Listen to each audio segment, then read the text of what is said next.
But he wasn't afraid. He walked in, and sure enough, he looked at Jeroboam and said, "Thus saith the Lord, you have built these idols, these golden calves. There's coming a king. He's ordained of God. God is sending him. His name will be Josiah, and he will bring righteousness into this land. God is not pleased with what you have done." And Jeroboam was appalled, and when he was appalled, he reached out his hand to order the execution. But when he did, his hand withered in front of everybody, and he couldn't even draw it back to himself. And he prayed to the young prophet. He said, "If you're a prophet, beseech the Lord that he would restore my hand." The young prophet prayed, and God healed Jeroboam's hand. The altar at which Jeroboam was standing offering incense to false gods rent, and the ashes of the altar poured out on the ground. And it was a sign from God that God was in this word. This wasn't just some fanciful thought of the young prophet, but this was a word from the Most High God. And Jeroboam realized it.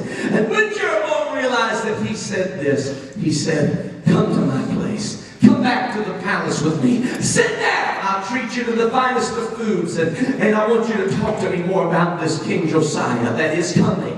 The young prophet said, "I'm sorry, but I can't do that. God has told me that I have to go back to Judah, and I can't stop by any place. He's given me specific instructions as to how to get back to Judah." And so he left. When he left, word began to travel.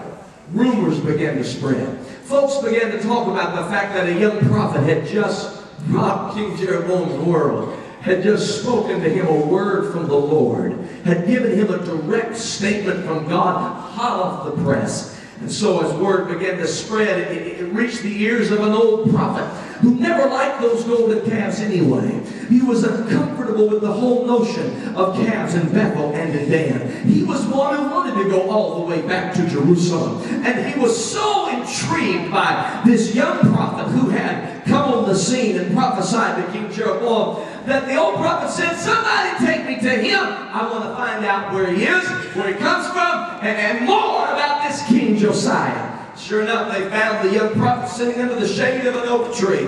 And the old prophet said to him, "Hey, son, are you the young prophet that spoke to King Jeroboam?" The young man said, I am."